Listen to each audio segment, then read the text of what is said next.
Well, greetings and salutations, everybody. Welcome to this companion video here on my YouTube channel. I'm, of course, your host, John Campy. It's an honor and a privilege to have you guys joining me here today.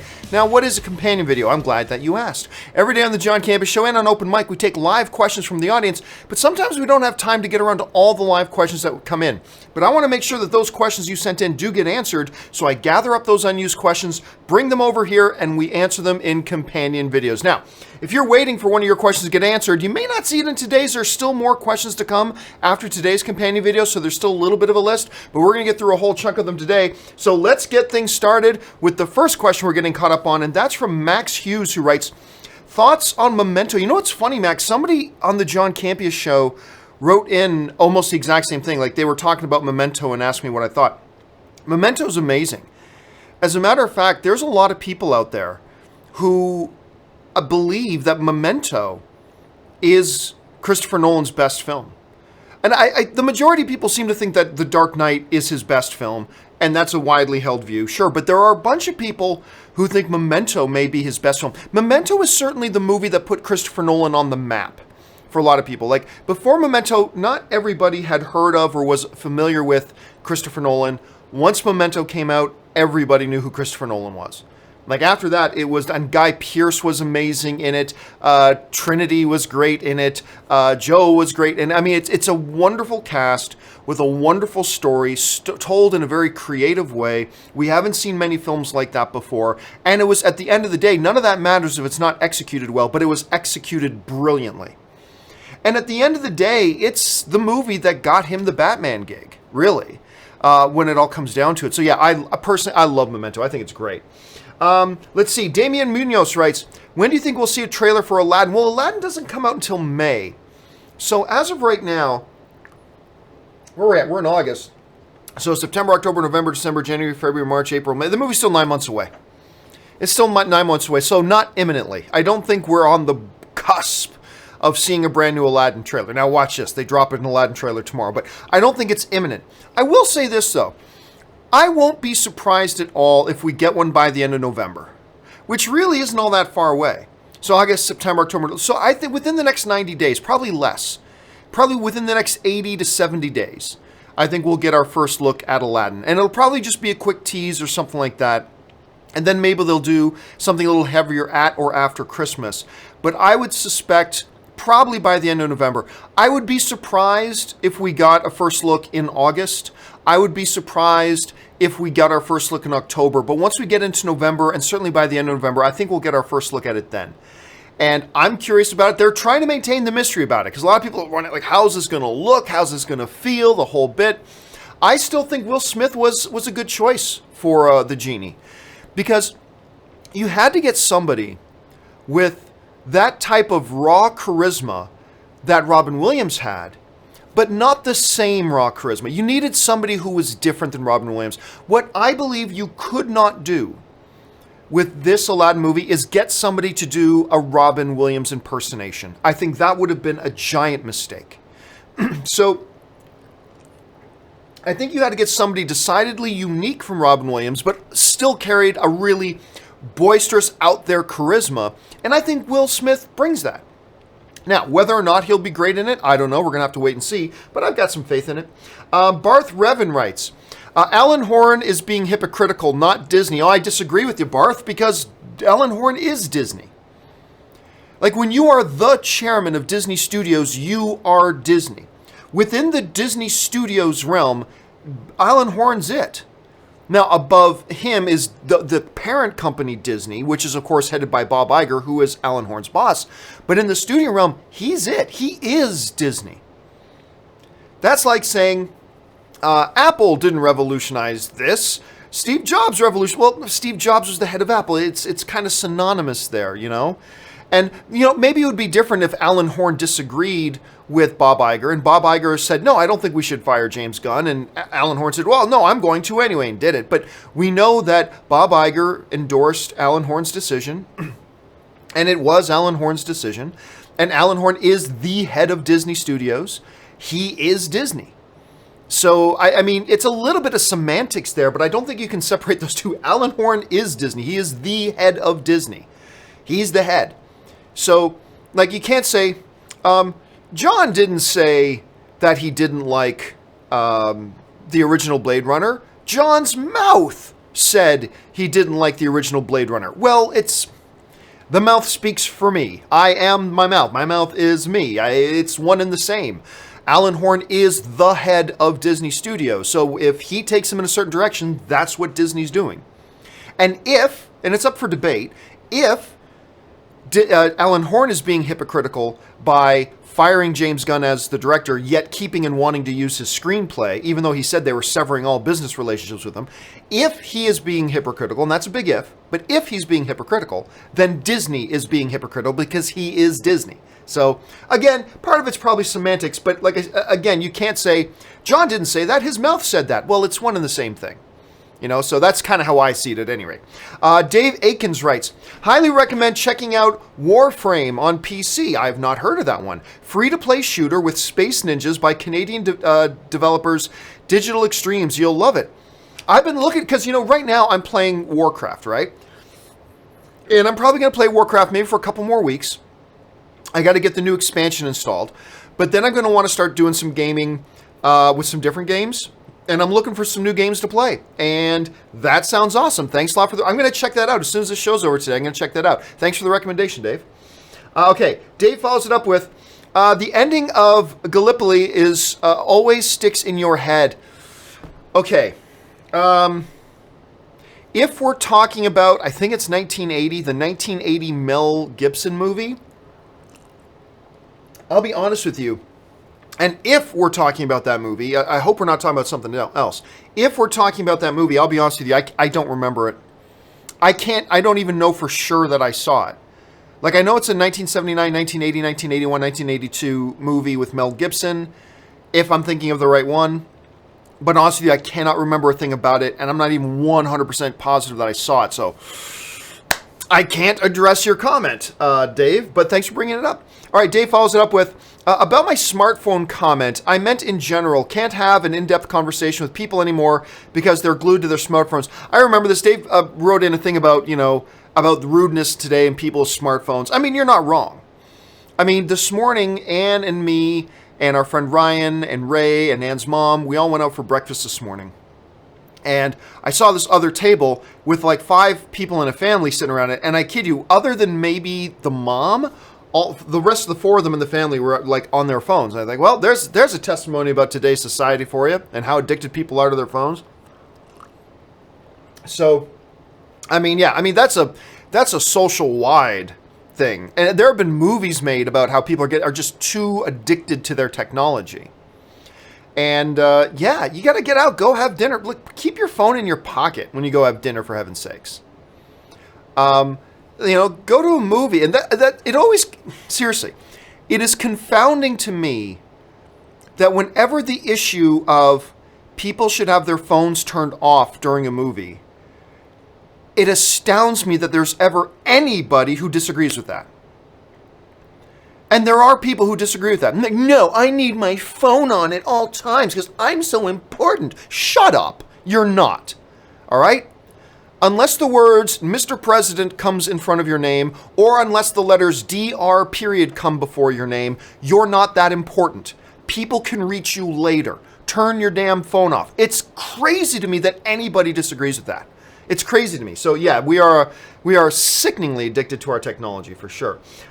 Sebastian writes, says a guy hosting a movie talk show streaming on the internet that you're probably watching on your phone. Keep using your phones. All right. Sebastian writes, news, Amazon in the running to buy Landmark. Why? Well, this is something that came out about a week or so ago. So Amazon Studios is reportedly, nobody's officially said anything, is reportedly trying to buy the theater chain Landmark. And there's a big Landmark theater in Los Angeles. I think they have like over 50 locations, whatever. One of their current owners is actually Mark Cuban from Shark Tank. He's also the owner of the Dallas Mavericks, things like that. He's one of the current owners. And they're looking to sell. And the reports say that Amazon is one of the potential suitors.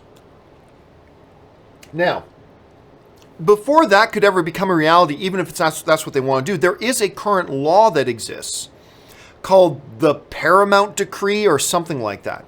There is a law that exists that says film production studios cannot own movie theater chains. It was, and it's a law that got made like 70 years ago, and basically was to prevent there being a monopoly on the industry as a whole. And there are actually very good reasons to have that separation. There are very good reasons to have that separation, but I mean, it is an old law. There could be some very valid reasons for overturning it today. Anyway, as of right now, that law still exists. And as long as that law exists, Amazon can, now that they're a movie production studio as well, they cannot own theater chains. However, there have been some comments made lately that the United States government may be looking to overturn that law and get rid of that law. That would have to happen first. Because as of right now, the way the law exists, they can't have it. Now, for Amazon, as a film production studio, the benefits of having their own theater chain is obvious. You know, you can put your movies on as many of your screens as you want, and however many number of markets you want to have theaters in. I mean, so the benefits are obvious. The big roadblock right now is the law, and will that law get overturned? We're going to have to wait and see. All right, Punto Baby writes, Sam from the Transformers movies represented war vets. The first movie, he helps save the world. The second movie, he wants out. The third movie, he struggles with the finding a job / living a normal life. Well, that's an interesting observation. Look, I clearly don't think that was not in their minds when they made it. I don't think that was the intention of the Sam Witwicky character at all as they were making it. But standing back and looking at it, yeah, I could see drawing that analogy. The one thing that kind of undercuts that whole analogy is the fact that I don't believe for a minute that's what they had in mind. You know, when you're making the first Transformers, they had no idea they're going to do number 2 or number 3, or what the stories of those movies would be at the time. Like, that much we know for certain.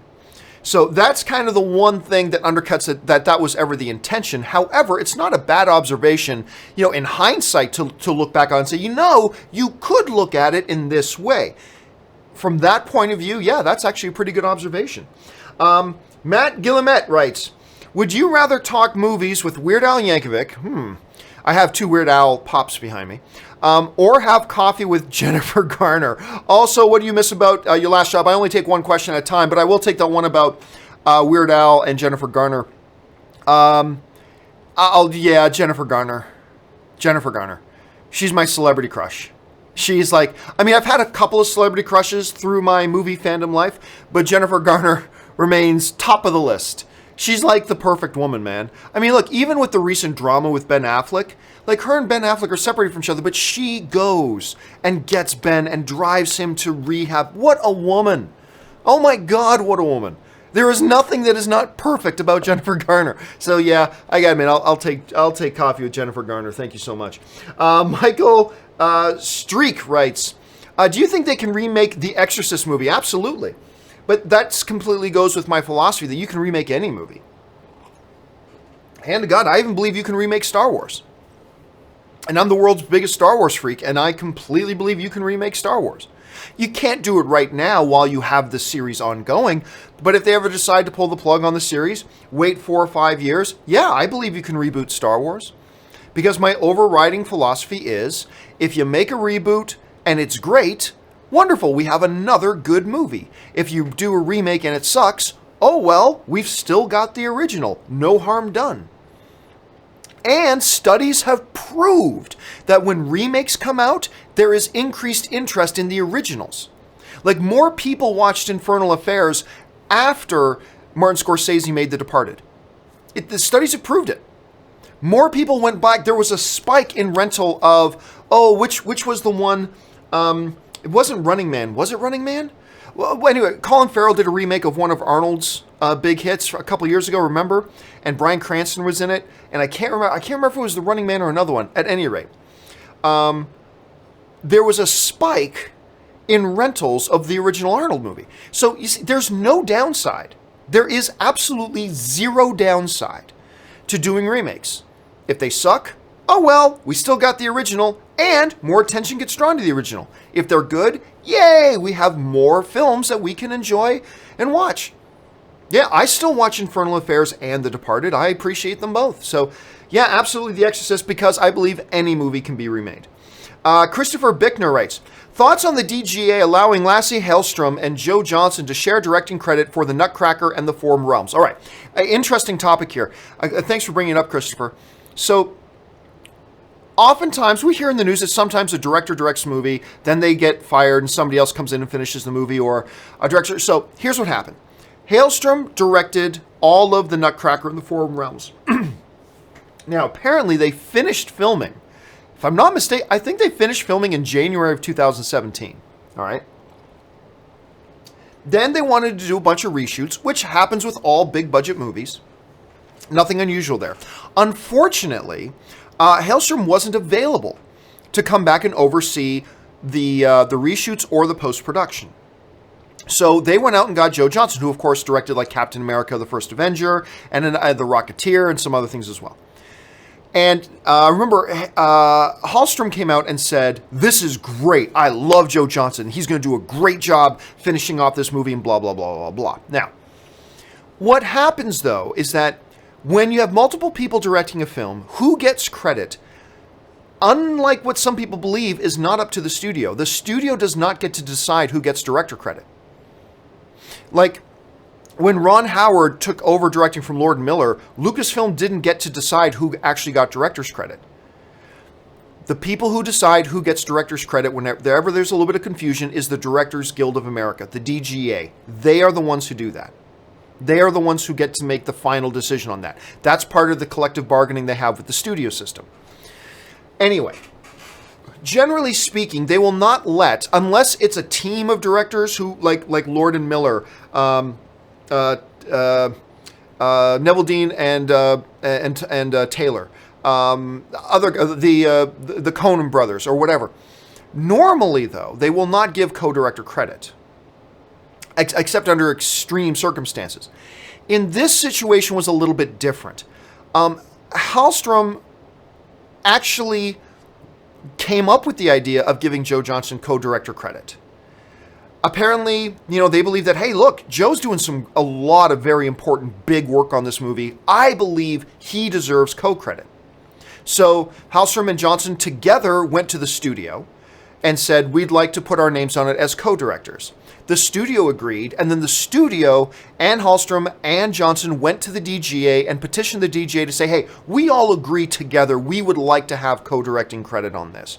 See, normally when something goes to the DGA, there's a dispute, right? Should Lord and Miller get credit, or should, Ron Howard get credit? Should this person get credit? Should this person get credit? Whatever. Usually when it goes before the DGA, it's a dispute. This was not a dispute. This was the studio, the two directors in question, all unified in agreeing we believe there should be co-credit on this. And together they went and presented their argument to the DGA. And in an unusual move, the DGA granted their application and said, yep, okay, you guys can have co-directing credit on this. But I think that mostly comes from the fact that there was absolutely no dispute. This was a co-application. That all together they went to the DGA and said, this is collectively what we all agree on this. The two directors in question and the studio, we all agree this is what we would like. And the DGA granted it, and I think it's a good move. Now, if it was different, I don't know what they would have done. If they went there and Hallström and Johnson were arguing over who should get credit, well then it turns out differently. One or the other of them would have got it. But I think because they went together and presented it together, the DGA went, okay, yeah, in this situation, we can grant that. So I'm perfectly fine with it, to be honest with you. Next one. Rico Rambe writes, thoughts on the Chronicles of Narnia, The Silver Chair. I heard it's starting filming this December, and that it's also Joe Johnson's, speaking of Joe Johnson's last film. Yes, so in 2017, Joe Johnson did an interview at a comic convention in France or something like that. And he mentioned that they were going to try to start filming winter 2018 for winter of 2019 release date. That was going to be totally different. It's completely a re-envisioned world. It's not a continuation of the other Chronicles of Narnia movies. Totally different. It's going to look different. It's going to feel different. Totally different actors. And he said that his current plan, he didn't 100% guarantee it, but his current plan is that this will be the last film he directs. He's been doing it a long time. He just said, I've got other films I got other things I want to do.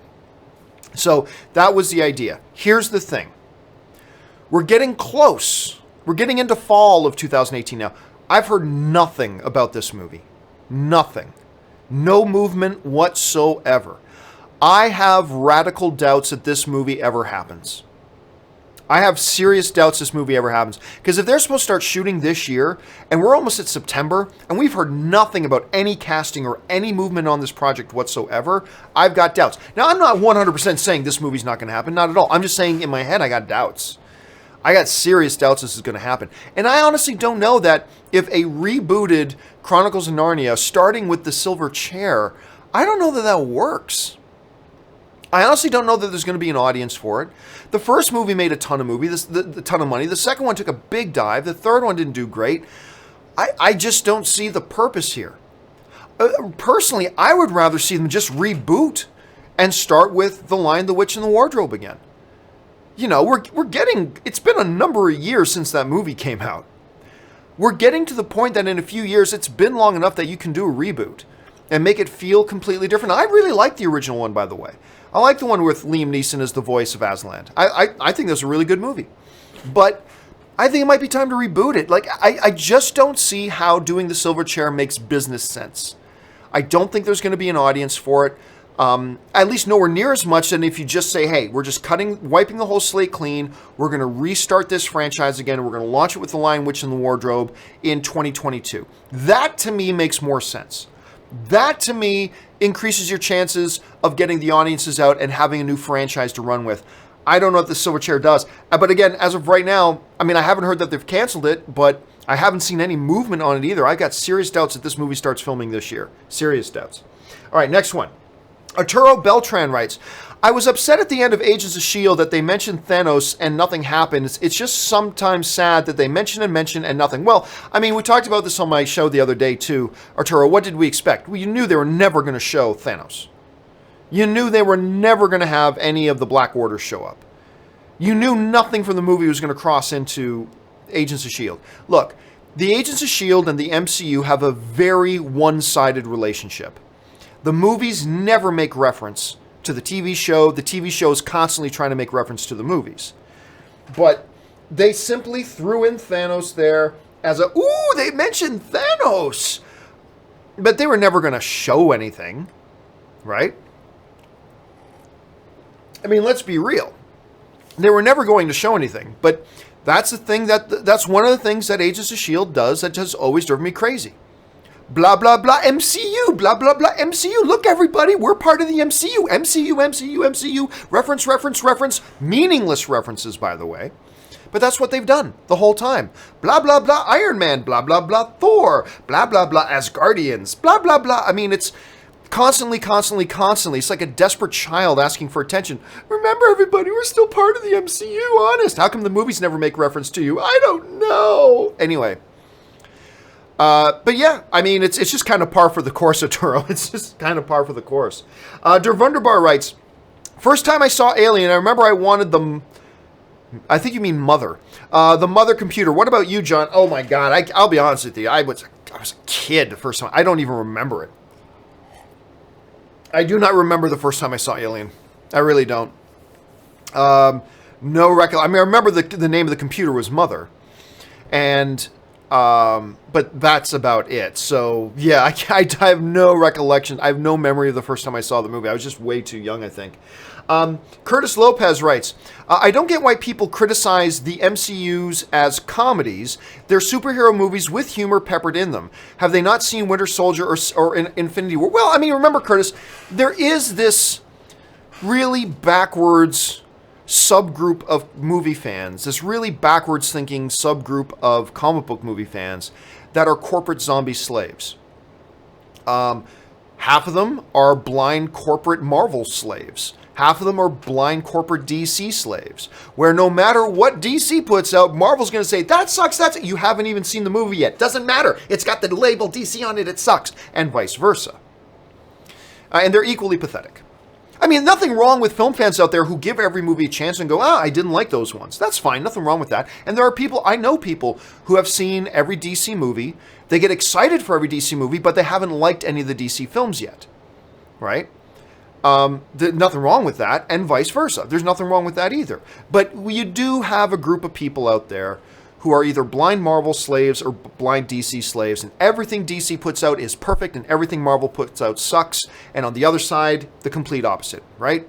And it's pathetic and it's terrible. Anyway, you're going to get people like that who will throw out things like, MCU movies, like, they're all just comedies, and, you know, don't even bother trying to have common sense conversations with them, because they've already decided what it is they think. There's no point in having a conversation with them. Logic has nothing to do with it. It's just that, no, I'm a DC corporate slave, therefore I'm going to hate on this. Just like blind corporate Marvel slaves will do the same thing sometimes. So there's just no... I wouldn't even worry about it. I wouldn't even worry about it.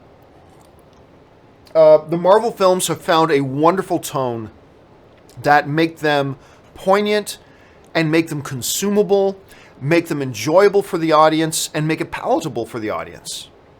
Like, here's a great example.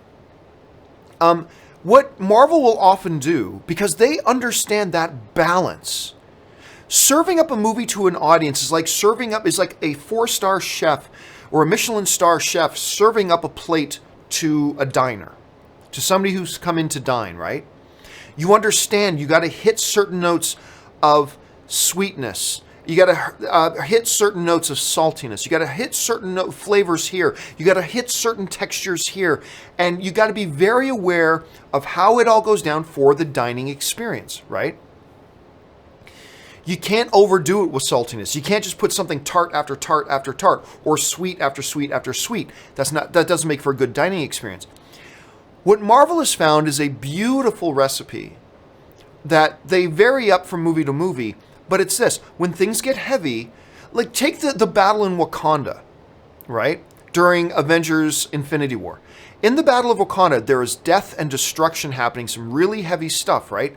And yet in the middle of all that, you'll get, Groot, right? Skewering a bunch of the alien dogs, as Rocket would call them, saying, I am Groot. And you got Captain America go, I am Steve Rogers. Like, they know that in the midst of all that, to pepper that stuff in, not to make it jokey, but to craft their overall entertainment experience.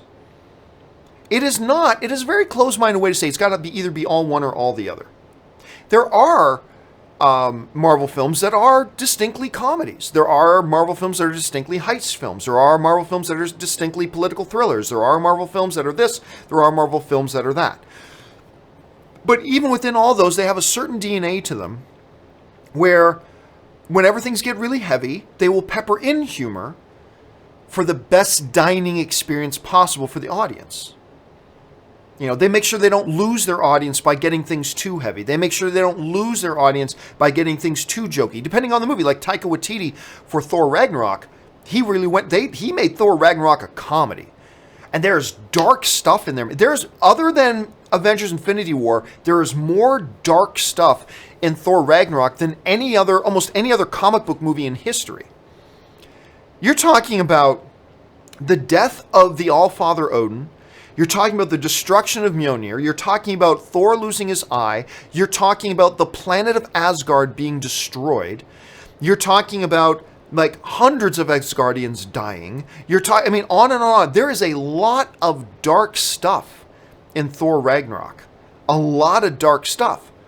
But it's wrapped in such a way for the entertainment experience that Marvel wanted to deliver. And that one was really more a comedy than anything else. So, but anybody who would just dismiss MCUs and just say they're all comedies, then they're missing the point. But most likely, since most movie-going audiences are quite intelligent, I think if you really push them on it, you'll find out they're probably one of those corporate zombie slaves at the end of the day, unfortunately. And they're not going to hear any rational argument regardless. So, hey, it is what it is. Thomas Dixon writes, Happy Friday, John. Hope you get to see your mom soon. Thanks. So it's been tough, man. Like every time I think I've got a window opening up that I can get out of here for a week, just things pile up, and it's been very frustrating. But thank you for that. Hope you get to see your mom soon and watch Infinity War together. I'd love to watch with my mom. Have a fun weekend. Thank you, man. I've had a very good weekend so far. Going to wrap up my weekend with my weekly Dungeons and Dragons group. We didn't play Dungeons and Dragons last week because one of the people in our group was getting married and we were off at their wedding. But we're back this week and we're going to be playing some D&D this week, so I'm looking forward to that. So thanks so much for that, Thomas. I really appreciate it. Next up, Anthony Cullen writes, New haircut. Notice you copied my beard. Another great example in the midst of the Battle of Wakanda. With all this death, destruction, horrific things going on, they will take beats to throw in something we can smile at. Like a good chef putting out a good meal for a diner. That's it. And I especially do like that one. New haircut, look at it. Because remember, Thor and Cap haven't seen each other in years at that point. New haircut, I see you copied my beard. It was a great line. It was a great moment of that. Trevor Johnson writes, on the rights for Buffy, do you happen to know what they did to get the rights for Constantine from NBC to CW? Is it similar to movies? Thanks. Honestly, Trevor, I have no idea. I really don't. I honestly don't care much about Buffy the Vampire Slayer. I always thought Angel was a better show than Buffy the Vampire Slayer. I haven't really kept track of that. All I know is that Joss Whedon is helping develop a new Buffy show. He's not going to be the director. He's not going to be the showrunner of it. None of that, but he is helping develop it. But honestly, man, other than that, I do not follow that stuff on Buffy. I'm not talking crap on Buffy. I'm just saying it's not something I follow. So I really have no idea on that. So sorry about that, dudes. But if anybody else in the comments section, you got some information, jump on down there and throw it in and help Trevor out. All right. Alan Gonzales writes, hey man, did you see the Netflix trailer for New Gen? It looks awesome. I didn't like it. To me, it felt like a really poor man's Big Hero 6. It felt like a very poor man's Big Hero 6 to me. The idea is this kid who's kind of a little bit of a loner. He's got the one good-hearted, good-intentioned parental figure, and then meets this robot who's actually super-powered robot who's going to be one of the keys to saving the world, and blah. I mean, poor man's Big Hero 6. It didn't jump out at me. Don't get me wrong. I didn't look at the trailer for Next Gen and think, oh, this sucks. I didn't think that, but it certainly didn't impress me. And all I thought all the way through was poor man's Big Hero 6, poor man's Big Hero 6, poor man's Big Hero 6. I mean, that's really all I kind of saw. And again, with any Netflix movie, if the movie was really good, it would have made it to theaters. Where you make real money with those movies is in theaters. But until Netflix starts putting out a series of films that are good, and I haven't seen them yet, I'm just going to assume it's probably not going to be all that great. Like even that one coming out with Chris Pine where he plays Robert the Bruce, Outlaw King, I think it's called. It's not a bad-looking trailer. Again, it looks like a poor man's Braveheart, but I just have this pessimism about it because I just don't believe any original film coming out on Netflix is going to be any good. Now, when it comes out, I'll watch it with an open mind. Right? I didn't think Power Rangers was going to be any good. But then I watch it with an open mind. It's like, hey, I liked it. So hopefully the same thing happens with Outlaw King. Hopefully the same thing happens with Next Gen. I just got to say, it didn't quite work for me. Again, it just felt like a poor man's Big Hero 6. And if it was any good, it would have been in a movie theater. But who knows? Hopefully these films can prove me wrong. Fingers crossed. Next one, Trevor Johnson writes, also, how hard did Matt Ryan get a grip on that part to still be holding on to it almost 4 years since Constantine was canceled? Pretty awesome to me. See, here's the thing. Matt Ryan, who's the actor who plays John Constantine in the CW universe. First of all, the Constantine show, the pilot was awesome. The show went to crap after the pilot. Like, episode 2, it's like they did the pilot, and then they totally changed their minds on what direction they thought this show needed to go. And then the next episode comes out and it's a completely different show. And it was crap. That was a show that deserved to get canceled. Because that pilot was great, but they totally changed directions after the pilot. Anyway. But one of the problems of that show was not Matt Ryan as Constantine. He was not one of the problems. He was great in that role. And it was exciting when they brought him into Arrow to guest star as Constantine, and then they brought him back again, then they brought him onto Legends of Tomorrow, and now he is a full cast member of Legends of Tomorrow for the next season. And I think that's great. So I'm excited about it, and I think it really is a testament to the fact that even though the show Constantine had its issues, he did such a good job expressing that character and really owning that character that even though a lot of fans like myself didn't like the show, I really liked him in the role. And a lot of times, you just think we got to scrub the character clean and get rid of the actor, but they decide just to continue on with the character. And it hopefully works out well for Legends of Tomorrow. But yeah, I'm a big fan of his in that role, to be honest. All right, Chris Martin writes, do you think if they recast Obi-Wan, they would have the kind of backlash Solo had? I know Solo had more problems than that, but just a thought.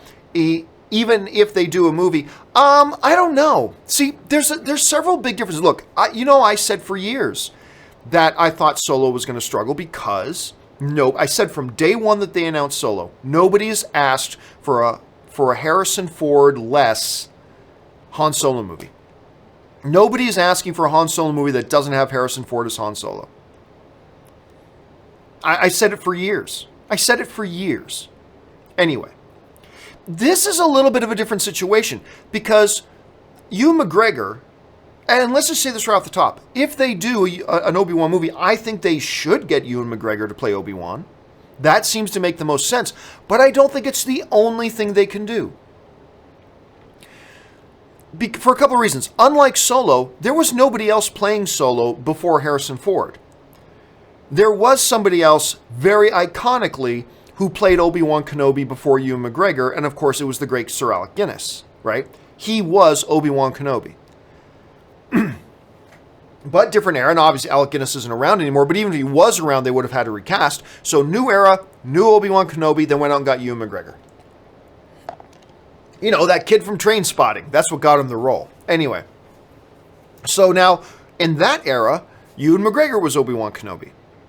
That's fine. See, so that already makes this a very different situation than the Han Solo one. The Han Solo one, there has only ever been one Han Solo.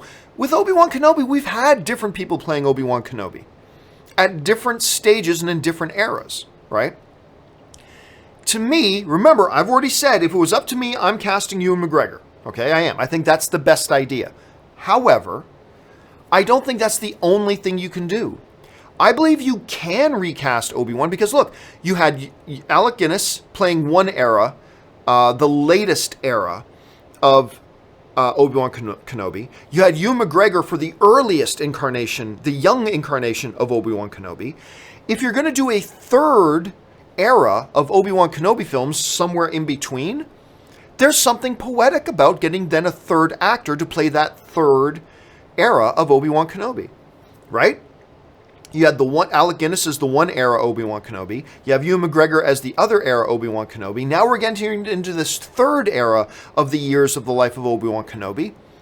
Why not get a new actor to play it? Again, I would cast Ewan McGregor, but I don't think it's the end of the world or cats and dogs are falling from the sky if they get a third actor in there. Because again, there's something poetic. An individual actor, hopefully all playing the role great, in each individual era of Obi-Wan films. There was the original trilogy era, there was the prequel era, and then we have those years in between era. I think you can get a new actor. So, will there be some backlash if it's not Obi-Wan Kenobi? Sure, there will be some people who backlash, but I don't think it'll be as extensive, because again, unlike the Han Solo situation, where you only ever had one guy playing it in the first place, I think it won't be as bad. And I think you can do it, and I think you can get away with it. Again, put a Ewan McGregor in there, that's my choice. But it can still work if they do it a different way. And I think anybody who approaches it with an open mind will have to acknowledge, yeah, it can work. It can work. Not everybody was happy with Ewan McGregor's casting as Obi-Wan Kenobi when it first happened. I still remember. There was some people upset. I mean, it's not like there was... the people weren't rioting in the streets or anything like that. There were some people, hey, yeah, the dude from Trainspotting is awesome, but a lot of people weren't quite sure of it. He didn't have that Alec Guinness quality about him. There were some people who were very, very unsure of him. Turned out great. I think the same thing can happen now. But if I'm in charge of Lucasfilm, I'm hiring Ewan McGregor. But anyway, that's just the way I see it. Okay, let's move on to the next question here. Where are we at? The next question comes to us from Alan Gonzales, who writes, do you think they will ever see the Red Hulk in the MCU? I don't think so, for a couple of reasons. Number one, it's too derivative. I think the MCU is going to try to stay away from that as much as they can. Like, I think the MCU took a lot of heat from, like, Warmonger was the villain for Iron Man. You know, Yellow Jacket was the villain for Ant-Man. Well, a lot of derivative stuff. Red Hulk is just a little too derivative. Now, there have been several incarnations of Red Hulk. originally Red Hulk, if I'm not mistaken, was Thunderbolt Ross, right? Played by William Hurt in the MCU right now. They make some concoction for him and he becomes Red Hulk, right? Then there's some other military general that becomes Red Hulk, and then I think there's a third incarnation, if I'm not mistaken. But at any rate, Robert Meyer Burnett can answer that better than I could. But honestly, it's just a little too on the nose. I don't think, especially in this world where you've already got another kind of version of the Hulk who was created out of what created the Hulk, and that's Abomination. So I really don't see there being any need to bring in Red Hulk, and I don't think they will. If anything, I think they should bring back Abomination. I really do. Because he's still alive. He's on the raft. They've got him here. I think it would be great to bring him back as a villain. Der Wunderbar writes, Sam Elliott played Thunderbolt in Ang Lee's. Thank you so much. This came up on the show the other day. I could totally see his face. I was like, and of course, before William Hurt played Thunderbolt Ross, it was played by, and I froze on Sam Elliott's name. I was like, the guy from Roadhouse. The guy who plays Other Ron on Parks and Rec. Why am I forgetting his name? Because I love Sam Elliott. But yes, it was Sam Elliott. Thanks for that, Der Wunderbar. Mr. Wolfgang 69 writes, or 969 writes, Hey John, I recently revisited The Aviator and still can't get enough of it. What are your thoughts on the film? Oh, I love it. It's totally a character film. And what Martin Scorsese did with that movie, Leonardo DiCaprio in the role, Cate Blanchett, why am I drawing a freeze on the Underworld girl? Oh, now I gotta look it up. Oh, this is killing me. She's awesome. A second. It is Kate Beckinsale. I knew it was Kate. So, Kate Beckinsale, Adam Scott's in it as well. It's got this great cast. What I love about it, when you look beyond all the extravagances of the film, it's a character study movie. And the way the evolution of the character throughout the film is amazing, and I love it. And I believe it got nominated for Best Picture. I believe Aviator got nominated for Best Picture. And did Leo get nominated for that? Hold a second. Leonardo DiCaprio, IMDb awards. Let me just look this up quick here. I can't remember if he got nominated for... he was nominated for Wolf of Wall Street, which he did not win for. Blood Diamond, which he did not win for. What's Eating Gilbert Grape, which he did not win for. And The Aviator. Yeah, so in 2004, he did get nominated for Best. I love the film. I think it's great. And probably one of the more underrated films. Probably one of the more underrated Martin Scorsese films, too. I think it's really great. Recruz writes, John, do you think Kevin Feige wants Doctor Doom and Galactus to be the MCU's big bads after Thanos? Obviously, depending on the deal going through. No, I think Kevin Feige already has Phase 4 planned out. And it was well into being planned out before he ever knew that Fox and Disney that Disney was going to be buying the Fox assets. Kevin Feige has said on several occasions he's not even putting any thought towards XMen and all that kind of stuff until it's a done deal. He said, and I believe him 100%, he had no idea that he found out about this deal the same way you and I did from news reports. That's how he found out about it. And understanding how corporations work, yep, that's exactly how it would work. Kevin Feige didn't need to know about those deals. And they keep people like Kevin Feige in the dark. Kevin Feige is not as powerful at Disney as you might think he is. So I 100% believe Kevin Feige when he says that. So no. Is he now having dreams and ideas of using, maybe not a Galactus, that's a tough one to do, but Doctor Doom? I certainly think he's already daydreaming about Doctor Doom, but not for Phase 4. I think he's had Phase 4 planned out a long time ago. So that's just my guess. I could be totally wrong on that, absolutely. We're all just guessing at this point. We don't have any concrete information, but that's my guess. Paul Richards writes, can't see a realistic way to bring mutants into the MCU without rebooting. Better to keep X-Men universe separate? Well, I've been saying forever, Paul, that I believe the best thing to do is to keep the X-Men universe in a separate cinematic universe. I've believed that forever. Because I already feel like the MCU is overcrowded, and they're just adding more characters to it all the time. Now you're going to bring this influx of like 50 X-Men characters? I think you can tell better stories and have more creative storytelling if you have X-Men in a separate universe.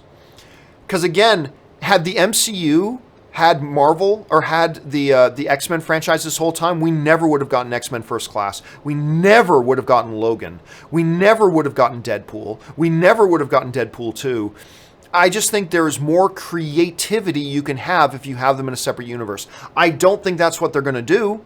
unfortunately. I think they're going to bring them all in. But look, I agree with you, Paul, in one sense.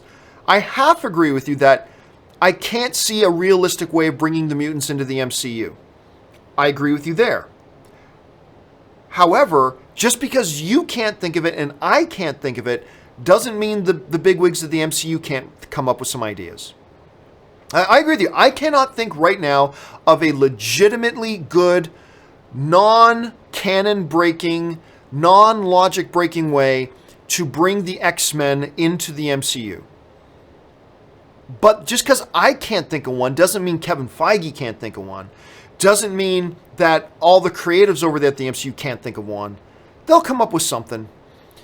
Because unfortunately, I 100% believe they are bringing the X-Men into the MCU. I think they should keep them separate, but they're not. I don't believe they will at all. I believe they will bring them into the MCU. And just because we can't think of one, because I agree with you, I cannot think of a logical way to do it, but that doesn't mean they can't come up with one. So let's give them the benefit of the doubt. They still got a lot of time to come up with something. Earliest we're going to see anything X-Men related in the MCU is probably 2020, 2021, maybe even 2022. So they got tons of time to come up with some stuff. So let's give them the benefit of the doubt, and we'll see how that all comes together. All right, guys, that will do it for today's installment of the companion video. Thanks so much for joining me, guys. Don't forget, tomorrow morning, Monday morning, the John Campea Show returns. We got a whole hell of a lot of stuff to talk about on the John Campea Show. You know, Handsome Hawk himself, Ethan Hawke, coming out and bashing the comic book genre. We're going to talk about that a little bit. Game of Thrones is coming even later, it looks like, than we were anticipating. A lot of really cool stories we're going to talk about on the John Campea Show tomorrow morning. Make sure you join us then for that at 9 a.m. Pacific Standard Time. That is, of course, 12 noon Eastern Standard Time. All right, guys, that'll do it for me. Thanks a lot for joining me. My name's John Campea, and until the next video, bye-bye.